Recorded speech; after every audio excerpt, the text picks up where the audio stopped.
తులాభారం 5వ భాగం 4వ భాగంలో మనోరమ తిరిగి ఊరికి వెళ్ళడానికి ఇష్టపడక అక్కడే ఉండి చదువు కొనసాగించాలని భావిస్తుంది.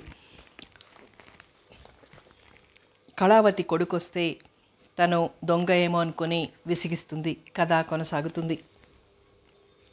కాఫీ ఏమైనా పెట్టివ్వాలేమో, మంచినీళ్ళు కావాలేమో తలుపు కొట్టి అడిగితే అమ్మో, చెయ్యి అప్రయత్నంగా గుండెల మీదికి వెళ్ళింది. చాలా కోపిష్టివాడేమో అనుకుంది. కళావతి కోసం ఎదురు చూస్తూ ఆ సోఫాలో అలాగే కూర్చుంది. పావు గంటలో హడావిడిగా ఇంటికొచ్చింది కళావతి. కళావతిని చూస్తూనే ప్రాణం లేచొచ్చింది మనోరమకి. కళావతికి ఎదురు వెళ్తూ, అత్తయ్య, ఆయన మీ అబ్బాయా అని అడిగింది. అంది. ఎప్పుడు ఉన్నట్టు మామూలుగా కనబడలేదు కళావతి. ఆవిడ భయం ఈ పిల్లని ఏమీ అనలేదు కదా అని. క్షమించత్తయ్యా, ఎవరో తెలియక అలా గదిలోకి వెళ్ళిపోతుంటే గట్టిగా కోప్పడ్డాను అంది. పర్వాలేదులే అనేసి కొడుకు తలుపు తట్టింది. తలుపు తెరుచుకున్నాక లోపలికి వెళ్ళి తలుపు మూసేసింది. మనోరమ అయోమయంగా చూసింది. తర్వాత తేరుకొని వంటగదిలోకి వెళ్ళి కాఫీ పెట్టే ప్రయత్నం చేయసాగింది. అరగంటకి కానీ కళావతి బయటికి రాలేదు. తన గురించి అంతా చెప్పేస్తుందేమో బాధగా అనిపించినా దిగమింగుకుంది. కళావతి వంటగదిలోకి వచ్చేసరికి మనోరమ అప్పుడే కాఫీ కలుపుతోంది. కాఫీ కలిపే టైముకి రాకపోతే పిలుద్దామని. ఓ, కాఫీ కలుపుతున్నావా? చాలా థ్యాంక్స్ మనో అంది కప్పులు తీస్తూ. ఇప్పుడు ఆవిడ ముఖం తేటగా ఉంది. కొడుక్కి కాఫీ ఇచ్చేసొచ్చి ఉప్మా చేయడానికి తయారు చేయసాగింది. నేను చేస్తానత్తయ్యా, నువ్వు వెళ్ళి మాట్లాడు అంది. ఏమనుకుందో సరే అని వెళ్ళిపోయింది. కళావతి కొడుకు భానుప్రకాష్ వచ్చి 4 రోజులైంది. భానుప్రకాష్ ఇంట్లో తిరగడం కాదే, కనీసం తల్లితో మాట్లాడడం కూడా మనోరమ చూడలేదు. లేస్తాడు, ముఖం కడుక్కొని గదిలోకి వెళ్ళిపోతాడు. కళావతో చింటూనో గదిలోకి కాఫీ టిఫిన్ కూడా తీసుకువెళ్తాడు. ఒక్క భోజనానికి మాత్రమే టేబుల్ దగ్గరకు వస్తాడు. ఒక్కడే పెట్టుకొని తింటాడు. మనోరమకి ఏమీ అర్థం కాలేదు.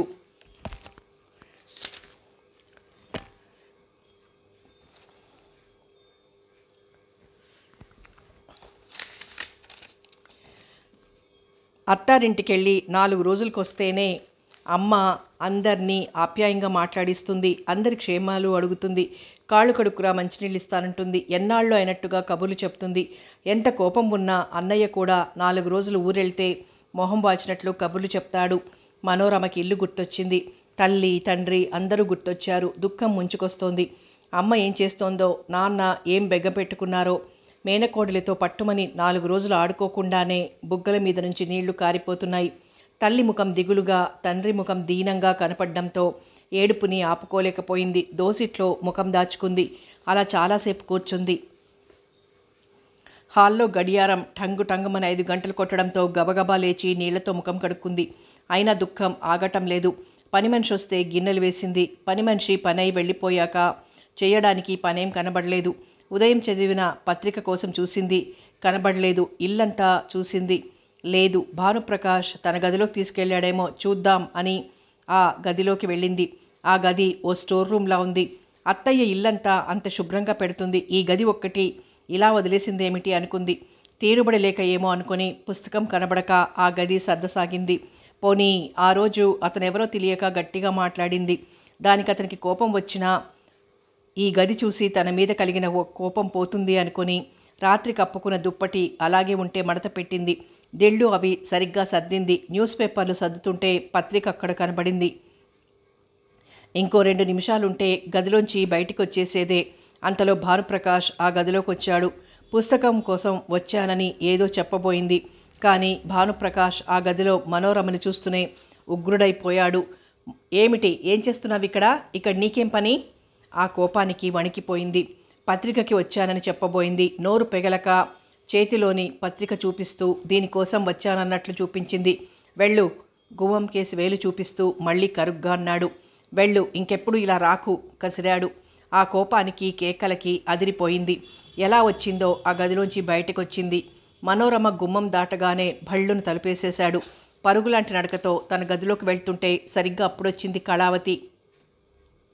ఏమిటి, ఏమైంది అందొస్తూనే. మనోరమ గదిలోకి వెళ్ళి మంచం మీద వాలిపోయింది. ఏమైంది మనో? కుదుపుతూ అడిగింది. మనోరమకి గొంతే పెగలడం లేదు. ఎప్పుడూ కొత్త వాళ్లతో మాట్లాడనే లేదు. అందులో అతనొస్తూనే అలా అరిచేసరికి అదిరిపోయింది. పక్కలు అదిరేలా ఎగిరిపడుతోంది. అప్పుడు చూసింది చేతిలో పత్రిక. అప్పుడు కొద్దిగా అనుమానం కలిగింది. ఈ పిల్ల కాని పత్రిక కోసం ఆవిడ గబగబా హాల్లోకి వచ్చి భాను దగ్గరికి వెళ్ళి చూసింది. తలుపు మీద వేళ్లతో కొడుతూ భానో అని పిలిచింది. 2-3 సార్లు కొట్టగా తలుపు తెరుచుకుంది. తలుపు తీసి టేబుల్ దగ్గరికి వెళ్ళిపోయాడు. కళావతి లోపలికొచ్చి తలుపు దగ్గరికి నొక్కేసింది. భానో అంది దగ్గరికి వస్తూ. ఎందుకు అరిచావు అంటావు, ఇంకా ఏదేదో అంటావు, అంతేగా? నా గదిలోకి నువ్వు చింటూ మినహాయించి ఎవరొచ్చినా సహించేది లేదు. ఇటు తిరగకుండానే చెప్పేశాడు. అది సరే, ఆ పిల్లకేం తెలుసు?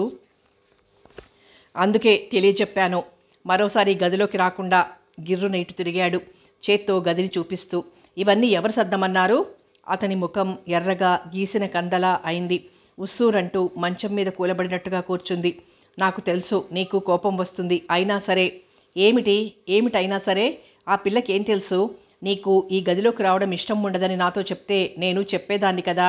మన ఇంటికి ఏ పరిస్థితిలో తీసుకొచ్చానో చెప్పా కదా. అవన్నీ నువ్వు చూసుకునే విషయాలు, అది నాకు అనవసరం అన్నట్టు ముఖం పక్కకు తిప్పేసుకున్నాడు. అన్నీ నేనే చూసుకుంటాను, ఆవిడ కోపాన్ని దిగమింగుకుంటూ అంది. నేను బ్రతికున్ననాళ్ళు అన్నీ నేనే చూసుకుంటాను మమ్మీ, కోపంగా బాధతో నిండిన స్వరంతో అన్నాడు. అవునయ్యా, నీ దృష్టిలో నేనొక్కదాన్ని మినహాయించి ఆడవాళ్లంతా రాక్షసులే. అదేం న్యాయమో చెప్పు. నేను చెడ్డదాన్ననేగా నాన్న వెళ్ళిపోయారు. నేను చెడ్డదాన్నంటే నువ్వు ఒప్పుకుంటావా? అలా అన్నవాళ్ళని నరికి పోగులు పెడతావు. ఆడదాని నీడని చూస్తేనే శత్రువుని చూసినట్టు చూస్తావు. ఆడవాళ్ళందరూ రాక్షసులేనా? మహిళా మండలిలో ఆడవాళ్ళని ఎంకరేజ్ చేస్తూ మనమేం తక్కువ కాదని వాళ్ళని నిత్యం ఉపన్యాసాలిస్తాను, ధైర్యం చెప్తాను. నువ్వు ఇలా మొత్తం ఆడవాళ్ళని ద్వేషిస్తుంటే నాకే సిగ్గుగా ఉంది. ఆవిడ గొంతులో ఏదో నిస్పృహ, మరేదో బాధ.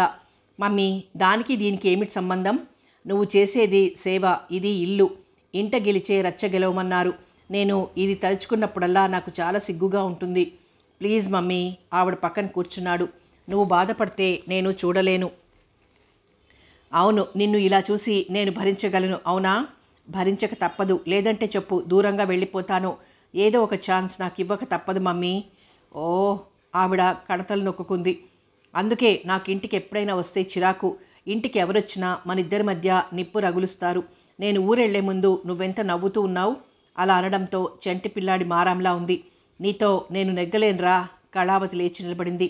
ఇప్పుడు దాన్ని ఊరుకోబెట్టేసరికి తాతలు దిగొస్తారు. అసలు ఇలాంటి తలనొప్పులన్నీ ఎందుకు పెట్టుకుంటావు మమ్మీ? చాలా పొరపడుతున్నావు భాను. నా వెనకటి రోజులు నేనెప్పుడు మర్చిపోను. ఒక్కొక్కరికి ఒక్కో సమస్య. మన కడుపు నిండాకైనా పక్కవాడి గురించి ఆలోచించకపోతే ఎలాగా? ఆ దేవుడు చక్కటి జన్మనిచ్చాడు.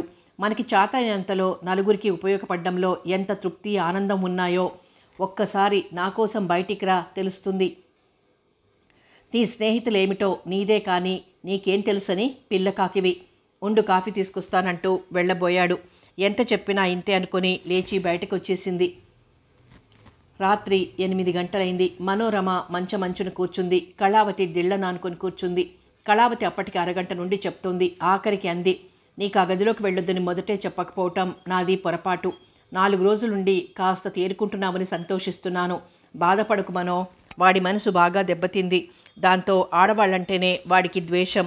సహాయం అడిగిన వారికి, అడగని వారికి కూడా నాకు చాతనైన సహాయం అందిస్తున్నాను. కానీ ఇంట్లో నా కొడుకుని తీర్చిదిద్దుకోలేకపోయాను. అది వరకు స్టేజి మీద ఉపన్యాసాలిచ్చి వాటిని పాటించని వారి మీద నాకు చాలా కోపం వచ్చేది. కానీ ఇప్పుడు నేను చేసేది అదే అనిపిస్తోంది. అలా బాధపడకత్తయ్యా, నువ్వు అందరికీ దేవతవి. నేనేం బాధపడటం లేదు. నువ్వు సంతోషంగా ఉండత్తయ్యా అంది. పిచ్చి పిల్ల, నేనెప్పుడూ సంతోషంగానే ఉంటాను. నేను దేనికి భయపడను. నా వల్ల నీకు బాధ కలిగిందే అని. లేదు లేదు, మీ వల్ల నాకేం బాధ కలగలేదు, నిజం. తనని ఇంత అభిమానంగా చూస్తున్న కళావతి దిగులుగా మాట్లాడటం భరించలేకపోయింది. కళావతితో అలా అందే కానీ ఆ గది విడిచి బయటికి రావాలంటేనే చచ్చే భయంగా ఉంది. ఆ రాత్రి అస్సలు నిద్ర పట్టలేదు. మర్నాడు లేచి బయటికి రావాలంటేనే భయం వేసింది. 2 సార్లు గది గుమ్మం దాటి మళ్ళీ వెంటనే లోపలికి వెళ్ళిపోయింది. క్రితం రోజు భాను కసురుకోవడం చెవిలో ఇంకా ఆ కేకలు గింగురుమంటున్నాయి. ఆ కేకలు గుర్తుకొస్తేనే కళ్ళల్లో నీళ్లు తిరుగుతున్నాయి. ఎలాగో ఆపుకుంటోంది. శివం, నువ్వా? పలానప్పుడు వస్తున్నట్టు రాస్తే స్టేషన్కి వచ్చేదాన్ని. కూర్చో కూర్చో. అమ్మ నాన్న ఎలా ఉన్నారు? కళావతి అడుగుతోంది. మనోరమ గుమ్మం వరకు వచ్చి ఆగిపోయింది. బాగున్నారత్తయ్య. రమ ఏది? అటు ఇటు చూస్తూ అడిగాడు. గదిలో ఉంది మనో. మీ అన్నయ్య వచ్చాడు. మనో పిలిచింది. సోఫాలో కూర్చోబోతున్నవాడల్లా నిటారుగా అయ్యాడు. చప్పున ఆ గదికేసి అడుగులు వేశాడు. గుమ్మం వరకు వెళ్ళి రమా అని పిలవడమే ఆలస్యం. అన్నయ్య అంటూ అన్నగారిని కరుచుకుపోయింది. శివానికి చాలా దుఃఖం కలిగింది. రమల పైకి ఏడవలేదంతే. కళావతి ఆశ్చర్యంగా చూస్తోంది. ఇది నిన్న మొన్నటి బాధ కాదని, అసలు మనోరమ దుఃఖం తగ్గనే లేదని అనుకుంది. ఆవిడ గొంతు భారంగా అయిపోయింది. వారిద్దరిని అలా వదిలి వంటగదిలోకి వెళ్ళింది కాఫీ కలపడానికి. మనోరమకి దుఃఖం ఆగడం లేదు. అసలే క్రితం రోజు నుండి తల్లి గుర్తుకు రావడం, దానికి సాయం భాను తన మీద అరవడంతో ఇంకా బెంబేలు పడిపోయింది. ఊరుకో ఊరుకో, నేనొచ్చేశాగా ప్రేమగా తలనిమురుతున్నాడు. మనోరమకి అంత బాధలోనూ ఆశ్చర్యంగా అనిపించింది. తనంటే అన్నయ్యకి ఇంత అభిమానం ఉందా అని. కొంతసేపటికి దుఃఖం తగ్గింది. అమ్మ నాన్న ఎలా ఉన్నారన్నయ్య అని అడిగింది. బాగున్నారు అన్నాడు చెల్లెలి నుదుటి మీద పడి అంటుకుపోయిన జుట్టుని వేళ్లతో వెనక్కి తోస్తూ. వదినా, పాప అల్లరి చేస్తోందా అని అడిగింది. నువ్వు వచ్చి చూస్తావుగా నవ్వాడు. ఆ మాటకి తలదించుకుంది. వెళ్ళడం ఇష్టం లేదు. ఇక్కడ భాను ప్రవర్తన చూశాక ఎలా ఉండాలో అర్థం కావటం లేదు. కళావతి ఇద్దరికీ కాఫీ తీసుకొచ్చింది. నువ్వు తీసుకురావటం ఏమిటత్తయ్యా, నువ్వు తీసుకో, నేను తెచ్చుకుంటాను అని వంటగదిలోకి వెళ్ళి తను కూడా ఓ కప్పు కాఫీ తెచ్చుకుంది. కాసేపు పిచ్చాపాటి మాట్లాడుకున్నారు. తర్వాత శివం అన్నాడు, అత్తయ్య రేపు రమని తీసుకెళ్తాను. ఆ మాటకి మనోరమ వెంటనే కళావతి కేసు చూసింది. ఆ విషయం మీరిద్దరూ ఆలోచించుకోండి, నా సహాయం ఎప్పుడూ మీకుంటుందని మర్చిపోకండి అంది. మనోరమ తెల్లబోయి చూసింది. అన్ని చెప్పిన అత్తయ్య ఇలా అంటుందేమిటి? ఒకవేళ కొడుక్కి ఇష్టం లేదేమో, అంతే అయ్యుంటుంది. మనో ఇక్కడే ఉండి చదువుకుంటుంది అని అనలేదంటే మనసు దిగులుతో నిండిపోయింది. తల్లిదండ్రుల మీద చాలా బెంగగానే ఉంది. కానీ ఆ ఊరు వెళ్ళాలంటే ధైర్యం చాలటం లేదు, మనస్కరించటం లేదు. తలదించుకొని అలాగే నిలబడింది. తల ఎత్తి చూడకపోయినా కళావతి ఇదంతా గమనిస్తూనే ఉంది. శివం స్నానం చేసి వచ్చేసరికి భాను అప్పుడే హాల్లోకి వచ్చాడు. అప్పుడు ఇద్దరిని ఒకరినొకరిని పరిచయం చేసింది. ప్రతి నమస్కారాలైనాయి. భాను 2 నిమిషాలు నిలబడినట్లే నిలబడి అక్కడి నుండి వెళ్ళిపోయాడు. తన ఊరు నుండి వచ్చినప్పటి నుండి ఇంట్లో మనోరమ ఉండటంతో అతనికి స్వేచ్ఛ పోయినట్టుగా ఉంది. దాంతో ఇంకా చిరాకు ఎక్కువైంది. అత్తయ్యకు ఉన్న మర్యాద ఇతనికి లేదు వెంటనే అనిపించింది శివానికి. అందుకే అత్తయ్య ఊరుకుందేమో, లేకపోతే ఇంత మంచి మనసు ఉన్న అత్తయ్య రమని అడిగి మరీ తన కొడుక్కి చేసుకునేదే. అంతేకాని ఈ రోజుల్లో పెళ్లి కొడుకులకి ఎంతెంత గొంతెమ్మ కోరికలుంటున్నాయో అతనికి తెలియదు. కట్నం బాగా ఇస్తే పిల్లల పెళ్ళిళ్ళు అయిపోతాయి. అందులో పిల్ల అందంగా ఉంది, కట్నం బాగా ఇచ్చుకునే వారికి క్షణాల్లో పెళ్ళిళ్ళు కుదిరిపోతాయి అనుకుంటున్నాడు. అతను ఇంతవరకు చూసినవి విన్నవి అంతవరకే. అతని అక్క చెల్లెళ్ళు, మిగతా బంధువులు ఆ చుట్టుపక్కల ఊళ్ళల్లోనే ఉండటంతో ఈ బస్తీ వ్యవహారాలు అతనికి తెలియవు. సాధారణంగా తప్పనిసరి అయితేనే కానీ అతను ఎక్కడికి వెళ్ళడు. బంధువుల ఇళ్లల్లో శుభకార్యాలకి కూడా తల్లిదండ్రులే పంపిస్తాడు. ఆ పూట కళావతి ఎక్కడికి వెళ్ళలేదు. ఎవరికో 2-3 ఫోన్లు చేసి ఇంట్లోనే ఉండిపోయింది. కళావతి అక్కడ లేనప్పుడు అన్నగారితో, అన్నయ్య అక్కడ మన పొలాలు అమ్మేసి ఇక్కడే ఏమైనా చేసుకోవచ్చు కదా మెల్లగా అంది. శివం నవ్వాడు. ఏం, నీకు ఇక్కడ బాగా నచ్చిందా? అదేం కాదన్నట్టు తలూపింది. మనదేమైనా ఎస్టేట్ అనుకున్నావా? అక్కడ పొలాలు అమ్మి ఇక్కడ వ్యాపారం పెట్టడానికి బాధని దిగమింగుకుంటూ అన్నాడు. ఇప్పుడు చెల్లెలి పెళ్ళి ఎలాగా అన్న దిగులు పట్టుకుంది. ఊళ్ళో నలుగురు 4 రకాలుగా విమర్శించుకుంటున్నారు. సంబంధం ఉందని తెలిసినా ఏమి ఆరాలు అడుగుతారో అని వెళ్ళడానికే భయంగా ఉంది. కనీసం 5-6 నెలలు పోతే గానీ ఏ సంబంధానికి వెళ్ళడానికి లేదు. అత్తయ్య ఎంత మంచిదైనా పరాయి ఇంట్లో చెల్లెల్ని ఎంతకాలమని అట్టే పెడతాడు. అందుకే చెల్లెల్ని తీసుకెళ్ళడానికి వచ్చాడు. మనోరమ మనసంతా దిగులుతో నిండిపోయింది. తను అత్తయ్యతో పాలెం వెళ్ళనని చెప్పింది. ఇప్పుడు అత్తయ్య మీరిద్దరూ ఆలోచించుకోండి అన్నాక తనెలా అడుగుతుంది? తరిగిన కూర ముక్కలు నేల మీద ముచ్చికలు గిన్నెలో వేసింది. అదేమిటి మనో, ఏం చేస్తున్నావు అంది గమనించిన కళావతి. అప్పుడు చూసింది వంకాయ ముచ్చికలు నీళ్లల్లో, ముక్కలు నేల మీద వేసినట్టు. అయ్యో చూడలేదత్తయ్యా అని తీసేసింది. అమ్మ నాన్న దగ్గరికి వెళ్తున్న ఆనందంలో నువ్వేం చేస్తున్నావో నీకే తెలియటం లేదు. ఆ మాటతో కళ్ళల్లో నీళ్లు గిర్రు తిరిగాయి. అంటే అత్తయ్యకి ఇష్టం లేదు, కొడుకు ఒప్పుకోలేదన్నమాట. వెంటనే అక్కడి నుండి వెళ్ళిపోయింది. పాలెం ఎలా వెళ్లాలో అర్థం కావటం లేదు. తనని చూడగానే అందరూ తలో మాట అంటారు. అప్పుడు తనకే కాకుండా ఇంట్లో అందరికీ బాధే, చికాకులు గొడవలు మొదలవుతాయి.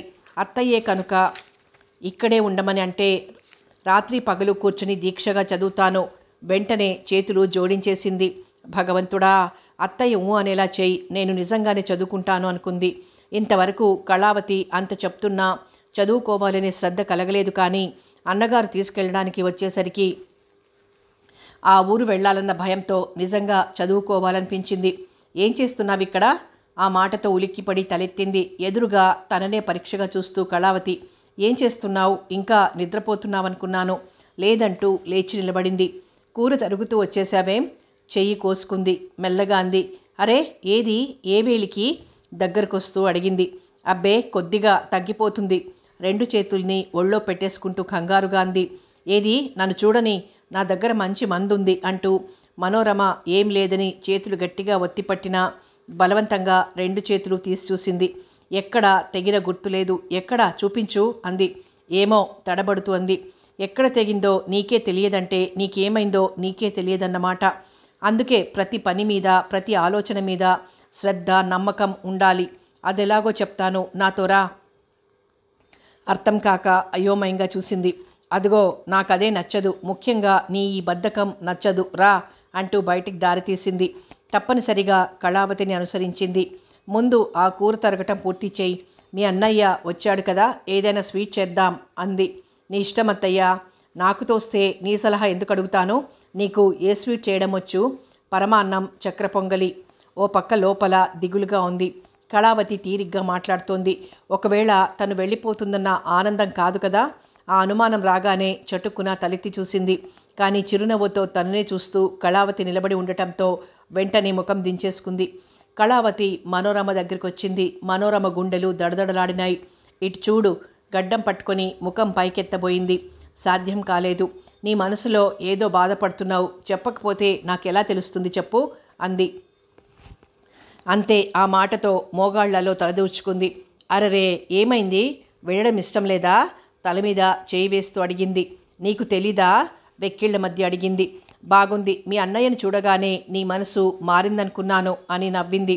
లేదు, మీ అబ్బాయి రాగానే నీ మనసు మారిపోయింది. ఇక్కడి నుండి వెళ్లాల్సి వస్తుందన్న భయంతో నోరు జారింది. ఆ మాటకి షాక్ తిన్నట్టు చూసింది. అది క్షణకాలమే. ఏం అలా అనుకుంటున్నావు అంది. తను నోరు జారినందుకు సిగ్గుపడింది. దానికి తోడు కళావతి కోపం తెచ్చుకోనందుకు ఇంకా సిగ్గుగా ఉంది. తర్వాత మెల్లగా అంది. అన్నయ్య నన్ను తీసుకెళ్తానన్నప్పుడు మీరిద్దరూ ఆలోచించుకోండి అన్నావు. నేనుండడం మీ అబ్బాయికి ఇష్టం లేదు, అందుకే అలా అన్నావని. శాంతం తలదించేసుకుంది. పిచ్చి పిల్ల, నేనలా క్షణానికోసారి మనసు మార్చేసుకోను. నా సహాయం నీకు ఎప్పుడూ ఉంటుందన్నాను, అంతే. అది ఎప్పుడూ ఉండే తీరుతుంది. నేను ఇక్కడుండి చదువుకుంటానన్నయ్యా అని నువ్వు చెప్పినప్పుడు కదా నేను కలుగజేసుకుంటాను. నువ్వు మౌనంగా ఉంటే నేనెలా కలుగజేసుకుంటాను? అది అంగీకారం కావచ్చు కదా. నన్ను క్షమించత్తయ్యా. చప్పున కాళ్ళ మీద పడింది. కాళ్ళు వెనక్కి తీసుకుంటూ అంది. చూడు మనో, నాకు కొన్ని అస్సలు నచ్చని విషయాలున్నాయి. దాంట్లో ఇలా కాళ్ల మీద పడటం. నీ మనసులో అభిప్రాయం ఖచ్చితంగా చెప్పు. నీకు ధైర్యాన్ని నేనిస్తాను, అంతే. కొంచెం ఖచ్చితంగానే అంది. నేనిక్కడ ఉండి చదువుకోవాలనుంది. మెల్లగా కళ్ళెత్తుతోంది. ఆ మాట శివంతో చెప్పు. ఒప్పుకోకపోతే నేను నచ్చచెప్తాను, అంతేకాని ఒప్పుకోడేమోనని భయంగా ఉంది నాకు అంది. నేను ఒప్పుకోను. ఇంతవరకు నాకు ఇష్టం లేదనుకున్నావు. ఇప్పుడు అన్నయ్య ఒప్పుకోడేమోనని అనుమానం. ముందు ధైర్యంగా నిలకడగా ఆలోచించు. అప్పుడు నీకే ధైర్యం వస్తుంది. వెళ్ళి మీ అన్నయ్యకి చెప్పిరా అంది. ఇప్పుడు భయపడితే కళావతి మాట సహాయం కూడా చేయదని భయపడింది. ఆ సమయంలో కళావతి అంత ధైర్యస్తురాలు కూడా కావాలన్న సంకల్పం కలిగింది. లోపల భయంగా ఉన్న హాల్లోకి వెళ్ళి అన్నయ్య అంది. ఏం రామా అన్నాడు పేపర్లోంచి తలెత్తుతూ. నేను పాలెం రాను, ఇక్కడే ఉండి చదువుకుంటాను. పాఠం అప్పచెప్పినట్టు చెప్పేసింది. శివం చేతిలోని పేపర్ జారిపోయింది. తెల్లబోయినట్టు చూశాడు. ఆ ధైర్యం సడలకుండా మళ్ళీ అంది. అవునన్నయ్య, ఇక్కడ ఎంత పెద్దయినా చదువుకుంటున్నారు. ఇప్పుడు ఆ ఊరు రాలేను. ఒప్పుకో అన్నయ్య. ఆఖరి మాటలు దీనంగా మొహం పెట్టి అనేసింది. అంతవరకు పెళ్లి చేసుకోవా? తేరుకుంటూ అడిగాడు. చేసుకోను అన్నట్లు తల అడ్డంగా ఊపింది. షాక్లోంచి తేరుకున్నవాడిలా నవ్వుతూ అడిగాడు. ఏం చదువుతావు? ఉద్యోగం కూడా చేస్తావా? ఏం చేస్తే? అసలు తను అలా అంటానని అనుకోలేదు. తన మాటకు తనే ఆశ్చర్యపోతోంది. నేను రావచ్చా? కళావతి అంతవరకు వచ్చి ఆగిపోతూ అంది. రారా అత్తయ్య, నీ మేనకోడలేమంటుందో చూడు. తను చదువుకొని ఉద్యోగం చేస్తుందట అన్నాడు. ఏం చేస్తే? ఆడవాళ్ళు ఉద్యోగం చేయకూడదా? కూడదని నేను అనటం లేదు. ఇప్పుడు చదువు మొదలుపెట్టి ఎప్పుడు ఉద్యోగం చేస్తుందని. దానికి అప్పుడు ఇప్పుడు అని లేదు శివం. మనిషిలో సంకల్పం కలగాలి, పట్టుదల, కృషి ఉండాలంతే. ఈ పద్ధతి నాకు నచ్చలేదత్తయ్యా. అమ్మా నాన్న రామ పెళ్లి గురించే దిగులు పెట్టుకున్నారు. ఏదో 2-3 నెలలు ఆగి మళ్ళీ సంబంధాలు చూస్తాం. ఈసారి ఎంత కట్నమైనా ఆగేది లేదు. నాకేం ఆస్తి మిగలకపోయినా పర్వాలేదు, రెక్కల్లో శక్తి ఉంది అన్నాడు. మనోరమ భయంగా చూసింది కళావతి కేసి. సరే, ఈ 2-3 నెలలు ఇక్కడుండని, ఎంట్రన్స్ పరీక్షకి కట్టాలని సరదా పడుతోంది కదా, తర్వాత తీసుకెళ్దువు గాని. ఏం రమా? అయిష్టంగానే చూశాడు. అవునన్నయ్య, ఇప్పుడైతే నేను అస్సలు రాలేను. ద్వారబంధాన్ని వేళ్లతో రాస్తూ అంది. అయితే ఈరోజే వెళ్ళిపోతాను అన్నాడు. అదేమిటి శివం, ఇన్నాళ్లకొచ్చి 4 రోజులు ఉండకుండా వెళ్తావా? నేను వెళ్ళనివ్వను అంది కళావతి వంటగదిలోకి వెళ్ళిపోయాక. మనోరమ అన్నగారి దగ్గరికి వచ్చి అడిగింది, అన్నయ్య కోపం వచ్చిందా అని. ఇదేమిటి ఇలాంటి నిర్ణయం తీసుకున్నావు? నీకు పెళ్లి చేయలేం అనుకున్నావా? అప్పుడు అల్లరైపోయింది. ఆ వాతావరణంలోంచి కాస్త మార్పు ఉంటే బాగుంటుందని అత్తయ్య అడగగానే ఒప్పుకున్నాను. 30 ఏళ్ళు వచ్చే వరకు చదువుతూ కూర్చుంటానంటే నాన్న గుండె కొట్టుకుంటుందనుకున్నావా? అలా అనకన్నయ్యా. అన్నయ్య, ఎప్పుడైనా ఇది కావాలి అని అడిగానా? ఆఖరికి ప్రమాదంలో కాలు విరిగిపోయిన వాడిని చూపులకి తీసుకొచ్చిన అభ్యంతరం చెప్పానా? పోనీ 2-3 నెలల వరకు సంబంధాలు చూడరుగా. అందాక ఇక్కడ అత్తయ్య స్కూల్లోనే మిషన్ కుట్టడం నేర్చుకుంటాను. ఈ ఒక్కదానికి ఒప్పుకో, బ్రతిమాలే ధోరణిలో అంది. ఆ తర్వాత ఎలాగో అలాగా ఒప్పించవచ్చన్న ధైర్యం కలిగింది. అన్నాళ్ళుంటే బాగుండదేమో నసిగినట్టుగా అన్నాడు. అత్తయ్యే ఉండమంది అని చెప్పాలనుకుంది, కానీ తను నేర్పి పెట్టిందని అసలే ఒప్పుకోడని. నీకిష్టమైతే ఇక్కడ స్కూల్లో చేరు, అన్నీ నేర్పుతాను అంది అత్తయ్య. అలాంటిది ఏమనుకుంటుంది? సరే, మీ ఇష్టం. ఈ 2 నెలలే, మళ్ళీ ఇది అది అంటే ఒప్పుకోను. దీనికే నాన్న ఏమంటాడో. నువ్వు చెప్తే ఏమనరు. ఈ కొద్ది రోజులకే నీకు చాలా ధైర్యం వచ్చేసిందే. బలవంతంగా నవ్వాడు. మనోరమ తలదించుకుంది. సరేలే, ముఖం అలా పెట్టకు, దారి పొడుగునా మళ్ళీ ఆ ముఖమే కనిపిస్తుంది. ఆనందాన్ని అణుచుకుంటూ నవ్వింది. వంటగదిలోకి పరిగెత్తి అన్నయ్య ఒప్పుకున్నాడు. 2 నెలలు మాత్రమే. నవ్వింది. ఏమిటంత ధైర్యం? ఇప్పుడు కాదంటే బండెక్కమంటాడు, అందుకని 2 నెలలే అన్నాను. ఏ రోజు పాఠం ఆ రోజు. నీకు అప్పచెప్పకపోతే చూడు, నువ్వే శిక్ష వేసినా భరిస్తాను. అది అలా ఉండాలి. నువ్వు లే అత్తయ్య, ఈ వంట స్వీటు నేనే చేస్తాను. అన్నయ్యతో కబులు చెప్పి అన్నయ్య భయం పోగొట్టు. నిజంగా ఆశ్చర్యంగా చూసింది. అన్నగారు తీసుకెళ్లడానికి వచ్చేసరికి ధైర్యం, శ్రద్ధ కలిగాయన్నమాట అనుకుంది. 2 రోజులుండి శివం వెళ్ళిపోయాడు. ఇంకో 2 రోజులు ఉండమని కళావతి చెప్తే 2 నెలల తర్వాత మళ్ళీ వస్తా కదా, అప్పుడుంటాను అన్నాడు. వెళ్తూ రమకి 200 ఇచ్చాడు. అత్తయ్యకి డబ్బివ్వాలంటే ఏమనుకుంటుందో, నువ్వే ఇంట్లో ఖర్చు పెట్టు అన్నాడు. వెళ్లే ముందు చెల్లెలు లేనప్పుడు కళావతితో అన్నాడు, అసలే దానికి పుస్తకాల పిచ్చి. ఈ రోజుల్లో పత్రికలు ఎలా ఉంటాయో నాకన్నా నీకే ఎక్కువ తెలుసు. ఆ పత్రికలేవి రమని చదవనీయకు. ఈ 2 నెలలు మిషన్ కుట్టు నేర్చుకుంటానంటోంది. ఆ పనే నేర్చుకొని. సరే శివం, నా ఇంట్లో మను ఉన్నప్పుడు ఇప్పుడు నీకన్నా నాకే బాధ్యత ఎక్కువ. మా ఇంట్లో అలాంటి పత్రికలు అసలు ఉండవు. నువ్వు నిశ్చింతగా ఉండు, ధైర్యం చెప్పింది. తర్వాత చెల్లెలితో అన్నాడు, అత్తయ్య ఎలా చెప్తే అలా విను అని. అలాగే అన్నయ్య, అత్తయ్య ఎలా చెప్తే అలా వింటాను. ఈసారి వచ్చినప్పుడు నువ్వే చూస్తావుగా అంది. ఒక రకంగా అయిష్టంగానే వెళ్ళాడు. అన్నగారు ఒప్పుకున్నందుకు ఎంతో సంతోషించింది. హమ్మయ్య అని గుండెల నిండా గాలి పీల్చుకుంది. ఆ క్షణం నుండి ఒక్క క్షణం కూడా వృధా చేసుకోకూడదనుకుంది. ఈ క్షణం నుండి నువ్వేం చెప్తే అది చేస్తాను అంది. వెరీ గుడ్ అంది. మనోరమకి బాధ కలిగించే విషయం భాను ప్రవర్తన.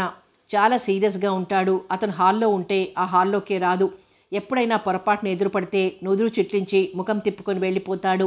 అప్పుడు నిజంగా బాధ అనిపిస్తుంది. ఒక వారం రోజుల్లోనే మనోరమలో చాలా చురుకుదనం వచ్చింది. ఒక్క బయట వాళ్లతో మాట్లాడాలంటే మాత్రం వణికిపోతుంది. ఆ కంగారులో ఒకటి మాట్లాడబోయి ఇంకోటి మాట్లాడుతుంది. ఈ వారం రోజులుగా ఒక విషయం గురించి బాగా ఆలోచిస్తోంది. ఆ ఆలోచన కూడా అన్నగారు డబ్బు చేతిలో పెడుతూ అన్న మాటలు. కానీ ఖర్చు పెట్టడానికి భయం వేసింది. కళావతి ఏమంటుందోనని. బయటకు వెళ్ళడం తెలియదు. వెళ్తే కానీ ఖర్చు పెట్టలేదు. ఆ రోజు రాత్రి కళావతితోంది, అత్తయ్య, చదువుకుంటూ నేను కూడా కుట్టు పని నేర్చుకుందామనుకుంటున్నాను. నేర్చుకో, కానీ చదువు వెనకపడకూడదు. చదవటం మాత్రం మానను. గుడ్. భానుప్రకాష్కి చాలా చిరాగ్గా ఉంది. అది వరకు ఎవరైనా బంధువులు వస్తే 2 రోజులో 4 రోజులో ఉండి వెళ్ళిపోయేవారు. ఆ 4 రోజులు ఎలాగో కాలక్షేపం చేసేవాడు. అసలు ఈ 5-6 ఏళ్ల నుండే వాళ్ళింటికి బంధువులు వస్తున్నారు. కళావతి ఇలా ధైర్యంగా ఒంటరిగా బ్రతకటం, బరితెగించినట్టుగా ఓ ముద్ర వేసి వెలేసినట్టు ఎవరూ వచ్చేవారు కాదు. కళావతి భర్త తరపు వారు కళావతికి బాగా పేరు ప్రతిష్టలు రావడం, భానుకు మంచి ఉద్యోగం రావడంతో వాళ్ళ అవసరాలు తీర్చుకోవడానికి ఒక్కొక్కరే రాకపోకలు ప్రారంభించారు. వెనుకటి విషయాలు మనసులో పెట్టుకోకుండా తనకి చేతనైన సహాయం చేస్తోంది కళావతి. అలాంటివి భానుకి ఇబ్బందేం లేదు. కానీ ఇప్పుడు చాలా ఇబ్బందిగా ఉంది. హాయిగా తల్లితో చింటూతో కబుర్లు చెప్తూ అప్పుడప్పుడు అవసరమైనా తోచకపోయినా తల్లికి పనిలో సహాయం చేస్తూ నిశ్చింతగా ఉండేవాడు.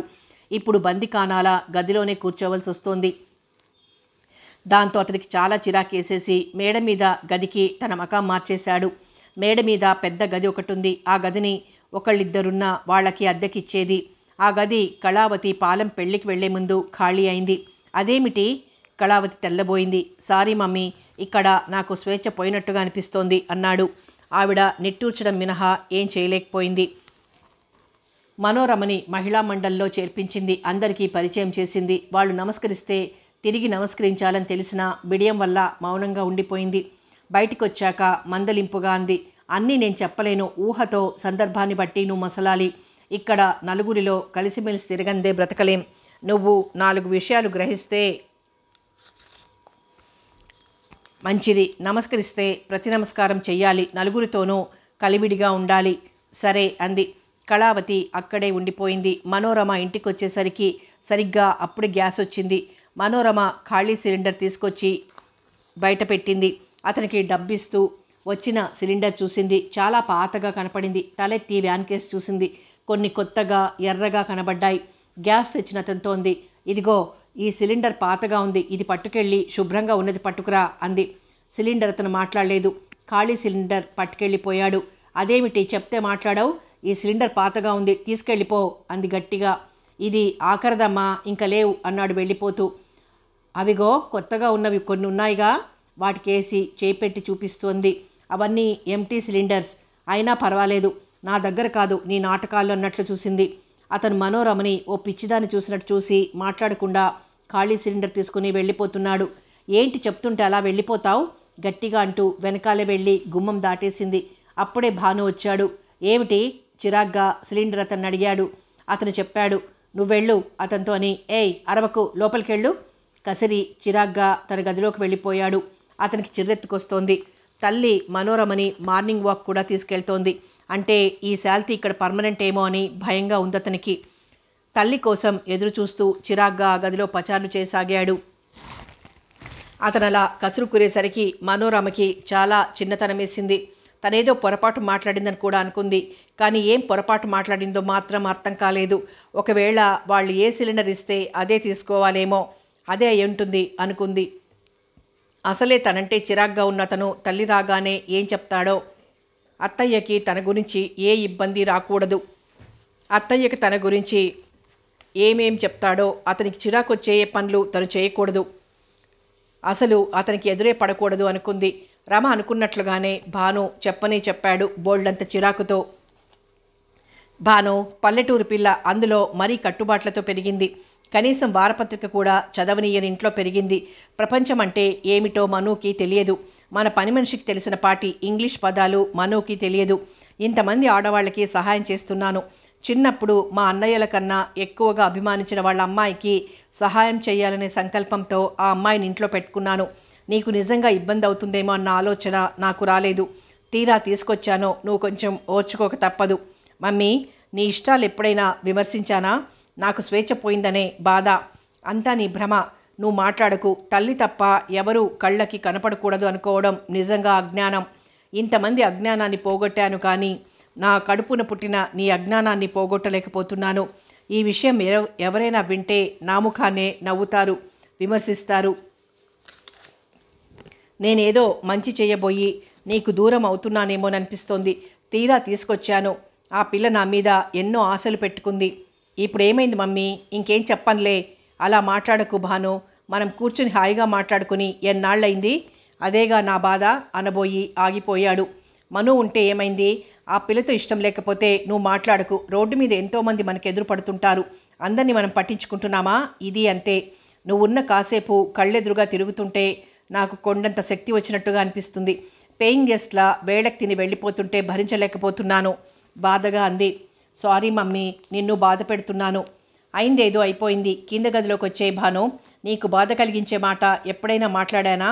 నీకు బాధ కలిగించే పని ఎప్పుడైనా చేశానా? చెప్పు. అదేగా నా బాధ. అలా చేస్తే ఎదిరించి హాయిగా ఉండేవాణ్ణి. నన్ను సుఖంగా బ్రతకనీయవు విసుగ్గా అన్నాడు. పిచ్చి భాను. ఆప్యాయంగా కొడుకు తల నిమిరింది. తల్లి అంటే అతనికి విపరీతమైన గౌరవం, చెప్పలేని అభిమానం. తన తల్లి లాంటి వ్యక్తులు ఈ ప్రపంచంలోనే ఉండరని అతని అభిప్రాయం. ఆ గౌరవంతో, ఆ అభిమానంతో తన మకాం కింద గదిలోకి మార్చి టులెట్ బోర్డు యథావిధిగా తగిల్చాడు. ఇంట్లో మామూలుగా అదివరకులా తిరగసాగాడు. మనోరమ కేసి మాత్రం కన్నెత్తి చూడడు. అసలు తనున్న ఛాయలకే రాడు. రమ లేకపోతేనే వస్తాడు. అసలు సంగతులేమీ తెలియకపోయినా తన ఉనికి అతనికి ఇష్టం లేదని గ్రహించిన మనోరమ జాగ్రత్తగానే మసలుకోసాగింది. అతని గదిలో మళ్ళీ అడుగు పెట్టలేదు. అతని వస్తువులు ఏమీ చెయ్యేసి ముట్టుకోలేదు.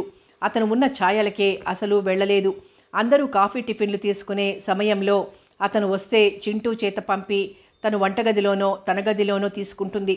ఓసారి హాల్లో కూర్చుని అందరూ కాఫీ తీసుకుంటున్నారు. భాను ఫ్రెండ్ సమర్పించిన ప్రోగ్రాం టీవీలో ఉండడంతో తప్పనిసరిగా వచ్చి కూర్చున్నాడు. అతను రాగానే మనోరమ వెంటనే లేచి అక్కడి నుంచి వెళ్ళిపోయింది. అది వరకు కూడా 1-2 సార్లు కొత్త వాళ్ళు వస్తే వెంటనే లేచి అక్కడి నుంచి వెళ్ళిపోయింది. తర్వాత మనోరమతో అంది, అలా ఒక వ్యక్తి వచ్చి కూర్చోగానే వెంటనే లేచి వెళ్ళిపోకూడదు మను, చాలా తప్పు. అది వరకు 2 సార్లు ఇలా చేసావు. అందులో ఇంట్లో వాళ్ళు వచ్చినప్పుడు అస్సలు వెళ్ళనక్కర్లేదు అంది. అంటే భాను వస్తే అసలు వెళ్ళక్కర్లేదని మనోరమ. నా రాక మీ అబ్బాయికి ఇష్టం ఉండదు అని ఎలా చెప్తుంది? సరే అంది మనోరమ. చదువుకుంటూ కుట్టు పని నేర్చుకుంటూ ఇంట్లో పనే కాకుండా బజారు పనులు, కూరలు, ఇంట్లో సరుకులు తేవడం కూడా చింటూ సహాయంతో చేస్తోంది. కూరగాయలకైతే తనొక్కతే వెళ్తోంది. చింటూతో చాలా స్నేహంగా ఉంటుంది. చదువుకోవడంలో తనకేం తెలియకపోయినా సిగ్గుపడకుండా చింటూని సలహా అడుగుతోంది. అడిగి తెలుసుకుంటోంది. తన దగ్గరున్న డబ్బు ఇంట్లో ఎలా ఖర్చు పెట్టాలో తెలియని మనోరమ చింటూని తోడు తీసుకెళ్లకుండా తనొక్కర్తి వెళ్ళి ఖర్చు చేసింది. కానీ 4 రోజుల్లోనే కళావతికి పట్టుబడిపోయింది. ఏమిటి నువ్వు చేస్తున్న పని? నువ్వు ఇంట్లో పేయింగ్ గెస్ట్ కాదని గుర్తుంచుకో కసిరింది. అప్పటి వరకు పైసా ఖర్చు చేసిన కళావతి ఖర్చులు రాస్తుందని మనోరమకి తెలీదు. అసలు ఏ శుభకార్యాలకో పెద్ద పెద్ద ఖర్చులుంటాయి కాబట్టి, నలుగురు చేతుల మీదుగా పనులు జరుగుతాయి కాబట్టి అలాంటప్పుడే జమా ఖర్చులు రాస్తారనుకుంది. కానీ ఇలా నిత్య జీవితంలో ఒక ప్లాన్డ్గా, క్రమశిక్షణగా ఎప్పటి ఖర్చులు అప్పుడు రాసుకొని రాబడి ఖర్చు బేరీజు వేసుకొని పొద్దిగ్గా సంసారాలు నడుపుకుంటారని అస్సలు తెలియదు. అప్పుడు అనుకుంది, అత్తయ్య ముందు తను చీమ దోమ. అత్తయ్యగా ఎదగాలంటే తను ఎన్ని సంవత్సరాలు తపస్సు చేయాలో. అప్పటి నుండి కళావతిని బాగా గమనించడం నేర్చుకుంది. ఒక్క 5 నిమిషాలు కూడా బద్ధకంగా కూర్చునేది కాదు. ఇంట్లో ఒక్క చిన్న పని కూడా కళావతికి అందనిచ్చేది కాదు. దాంతో మనసు ఉల్లాసంగా ఇంకా ఇంకా ఏదో చెయ్యాలని, నేర్చుకోవాలనే తపన కలగసాగింది. శివం వచ్చి వెళ్ళిపోయాడు. శివం ఎంత బ్రతిమలాడినా కసిరినా నేను రాను, నువ్వు ఇక్కడికి వచ్చేయన్నయ్యా అంటూ ఉచిత సలహా ఇచ్చేసింది. అమ్మ నాన్న నీకోసం బెంగ పెట్టుకుని ఏడుస్తుంటే ఇంత మొండితనమా? ఏదో సరదా పడ్డావని అప్పుడు వదిలేస్తే ఎన్నాళ్ళుంటావిక్కడ? కోపంగా అన్నాడు. నా కాళ్ల మీద నేను నిలబడే వరకు ఇక్కడే ఉంటాను. నాకు చదువుకోవాలి, నేను చదువుకుంటాను. ఇన్నాళ్ళు అడవి మనిషిలా బ్రతికాను. అత్తయ్య దేవత నాకు జ్ఞానోదయం కలిగించింది. మనిషిలా బ్రతకడం ఎలాగో నేర్పించింది. చూడు ఎన్ని చక్కని బట్టలు కుట్టానో. తను మేనకోడలికి కుట్టిన గౌనులు తీసుకొచ్చి చూపించింది. నువ్వు కూడా ఇక్కడికి వచ్చేయి అన్నయ్యా, ఏ బిజినెస్ చేసుకుంటూ అందరం ఇక్కడే హాయిగా ఉందాం అంది. చెల్లెలికేసి ఆశ్చర్యంగా చూశాడు. చెల్లెలి మాటల్లోనే కాదు, మనిషి ఆకారంలో కూడా చాలా మార్పు వచ్చింది. ఆ కళ్ళల్లో ఎంతో కాంతి వచ్చింది. చేసేది లేక తిరుగుముఖం పట్టాడు. వెళ్తూ కళావతికి కొంత డబ్బు ఇవ్వబోతూ, నువ్వెంత మంచి మనసుతో మా చెల్లెల్ని అట్టిపెట్టుకున్నావా అన్నమాట మొహమాటంగా ఉంటుందత్తయ్యా. ఈ డబ్బు అట్టిపెట్టు. అది ఎన్నాళ్ళు ఇక్కడ ఉండదలుచుకుంటే అన్నాళ్ళు ఉంచుకో. ఎంత చదువు చదవదలుచుకుంటే అన్నాళ్ళు నేను నెల డబ్బు పంపిస్తాను. నువ్వు కాదనకూడదు అన్నాడు. కళావతి నవ్వింది.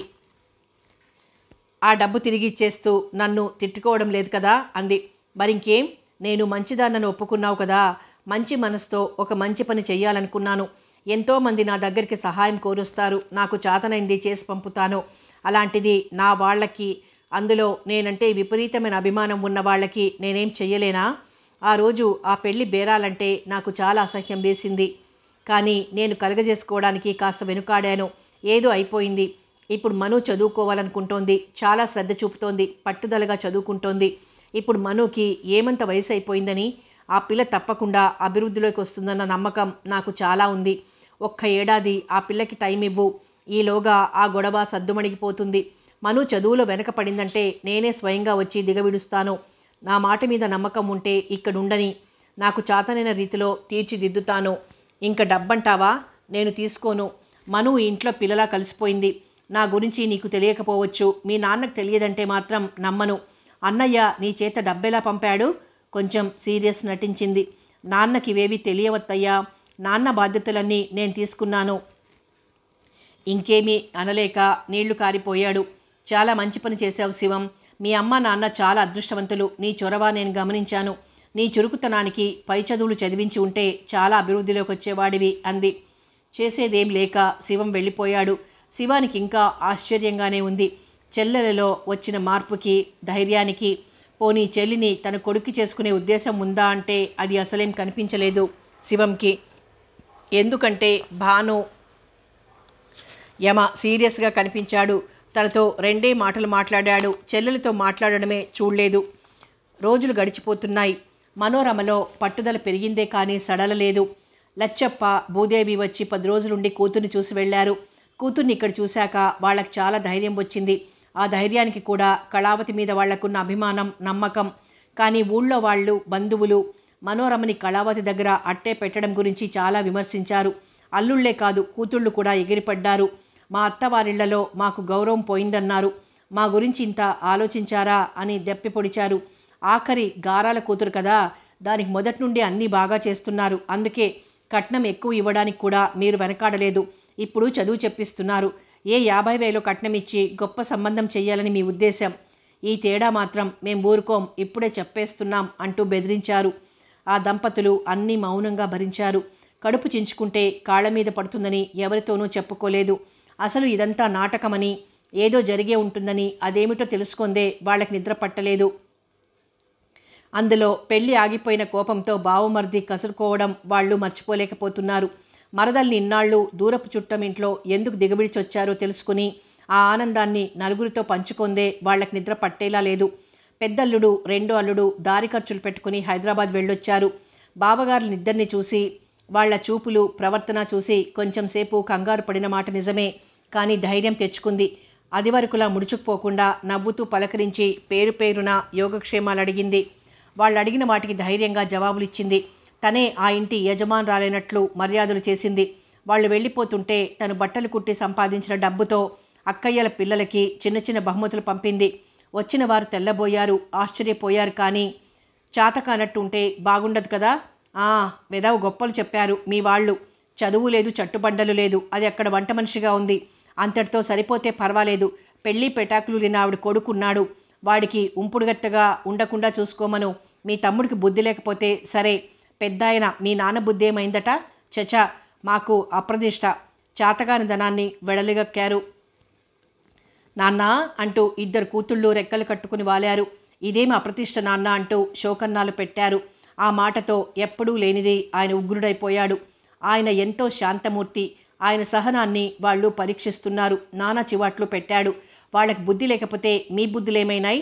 పెళ్లి చేయలేకపోతే గొంతు పిసికి నూతిలో పడేస్తాను. కానీ చచా, ఆఖరికి తోడబుట్టిన దాని గురించి నా పిల్లలే ఇలా మాట్లాడుతుంటే వినాల్సి వస్తున్నందుకు ఎందుకు బ్రతుకుతున్నానా అనిపిస్తోందమ్మా. మా గురించి మీ మర్యాదలు పోతున్నాయి అంటే మీరు రావడం మానేయండమ్మా. కండువాతో కళ్ళు తుడుచుకున్నాడు. అంటే మమ్మల్ని పొమ్మంటున్నావన్నమాట. అదొకతేనా మీ కూతురు? నిలదీశారు. మీరు కడుపున పుట్టిన పిల్లల్లా మాట్లాడుతున్నారా? మీ భర్తలు ఏదైనా అంటే సర్ది చెప్పేది పోయి తగుదునమ్మా అంటూ నన్ను నిలదీయడానికి వస్తారా? మనకు మేలు చేద్దామని కంకణం కట్టుకున్న అత్తయ్య మీద అభాండాలు వేస్తారా? రమ పెళ్ళి ఆగిపోతే మీలో ఒక్కరైనా రమని మీతో తీసుకెళ్లారా? తమ్ముడు అన్ని మాటలంటే మా మగాళ్ళు ఒప్పుకుంటారా? మా అత్తవారు ఏమనుకుంటారు? వాళ్ళని అనవసరంగా నిందించకండమ్మా. పెళ్ళిళ్ళైన కొత్తల్లో వాళ్ళు బెట్టుసర్లకు పోయిండొచ్చు. కానీ మీరు వాళ్ళని అడ్డం పెట్టుకుని మీ అలకలు తీర్చుకున్నారన్న సంగతి నాకు తెలియదనుకోకండమ్మా. నేను పరాయి వాళ్ళకి చేయలేదు. నా కూతుళ్ళకి, అల్లుళ్ళకి, మనవలకే. దానికి నేనెప్పుడూ బాధపడను. నాకు అంతా సమానమే. ఈ నిందే భరించలేకుండా ఉన్నాను. రమ తప్పకుండా చదివి పైకొస్తుంది. ఇప్పుడు నేను నిబ్బరంగా చెప్తున్నాను. ఇప్పుడు విమర్శించిన వారందరూ ఆశ్చర్యంతో నోళ్లు తెరవక తప్పదు అనేసి వెళ్ళిపోయాడు. ఆయన ఆవేశానికి, మాట్లాడిన తీరుకి పిల్లలే కాదు భూదేవి, శివం కూడా ఆశ్చర్యపోయారు. ఆయన ఎంత సహనం చచ్చిపోతే అలా మాట్లాడి ఉంటాడో వాళ్ళు అర్థం చేసుకున్నారు. కథ కొనసాగుతుంది.